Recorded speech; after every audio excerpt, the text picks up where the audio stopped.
اعوذ باللہ من الشیطان الرجیم، بسم اللہ الرحمن الرحیم۔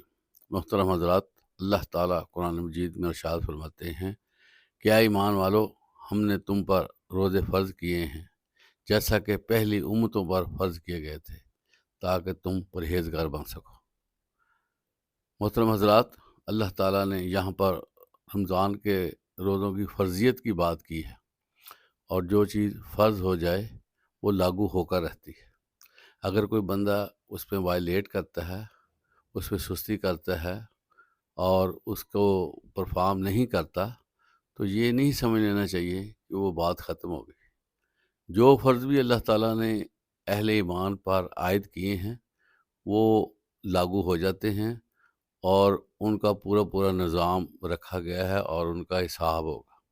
اس لیے آپ علیہ الصلوۃ والسلام نے فرمایا کہ جو شخص جان بوجھ کر رمضان کا ایک روزہ بھی چھوڑ دیتا ہے تو اس کے بعد اگر وہ ساری زندگی بھی روزہ رکھتا رہے تو اس معیار پر نہیں پہنچ سکتا جو اس نے روزہ چھوڑا۔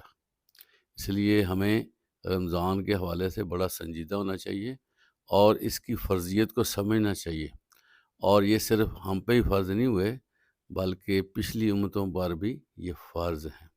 اور حقیقت یہ ہے کہ اہل ایمان کے لیے یہ ایک ریفریشر کورس کا درجہ رکھتے ہیں، سارا سال کھاتے پیتے ہیں اور اپنے ماحول میں رہتے ہیں، لیکن اللہ تعالیٰ نے رمضان کے روزوں میں یہ رکھا ہے کہ انسان جو اس کے اندر مسائل بنے ہیں پورا سال، اس سے وہ واپس آ جائے۔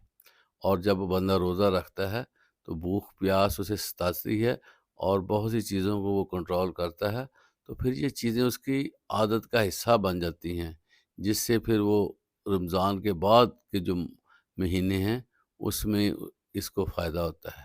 اس لیے کوشش کرنی چاہیے کہ رمضان کا پورا پورا پروٹوکول رکھا جائے اور اس کا اہتمام کیا جائے۔ جتنی ہم چاہت سے ان روزوں کا اہتمام کریں گے اتنی ہی زیادہ اللہ کی طرف سے ہمیں خوشنودی حاصل ہوگی۔ حضرات گرامی، قیامت کے دن اللہ تعالیٰ روزے کو زبان عطا فرمائے گا، اور جو لوگ اس ماہ مبارک کا پورا پورا خیال رکھتے رہے ہوں گے، روزہ ان کے لیے شفاعت کرے گا۔ اور اللہ کے رسول آپ صلی اللہ علیہ وسلم فرماتے ہیں کہ اس کی شفاعت کسی بھی طور پہ رد نہیں کی جائے گی۔ علاوہ ازیں محترم حضرات، جنت کا ایک دروازہ باب الریان، یہ صرف روزہ داروں کے لیے ہوگا، اور ان لوگوں کو پکارا جائے گا جو اپنی زندگی میں روزوں کا اہتمام کرتے رہیں۔ تو اس کا ثواب جو ہے، اس کے بارے میں اللہ کے نبی فرماتے ہیں کہ فرشتے اللہ سے پوچھیں گے کہ اس کا کتنا ثواب لکھنا ہے، تو اللہ فرمائے گا کہ اے میرے فرشتوں، تم صرف یہ لکھ دو کہ یہ بندہ میری وجہ سے بھوک پیاس میں مبتلا رہا اور اس نے پورے اہتمام سے روزے رکھے ہیں، یہ قدم اس بندے نے میرے لیے اٹھایا ہے اور میں ہی اس کو جزا دوں گا۔ اس لیے یہ بہت پیاری چیز ہے، اور یہ خوش قسمتی پر دلالت کرتی ہے کہ روزوں کا زندگی میں آنا۔ بہت سے لوگ ایسے ہوتے ہیں جن کے زندگی میں روزے آتے ہیں اور اگلا رمضان ان کو دیکھنا نصیب نہیں ہوتا۔ تو اللہ کے نبی آپ صلی اللہ علیہ وسلم فرماتے ہیں کہ جو شخص ایمان اور احتساب پورا کرتے ہوئے روزہ رکھتا ہے، اللہ تعالیٰ اس کے پچھلے سارے گناہ معاف کر دیتا ہے۔ اس لیے ہمیں اس چیز کو باور کرنا چاہیے کہ روزہ کسی صورت نہیں چھوڑنا چاہیے۔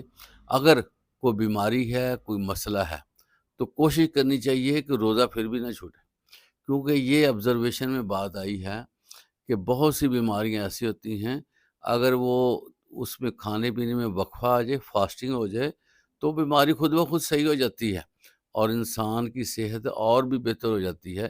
اس لیے روزہ جو ہے انسانی فطرت کے بالکل مطابق ہے۔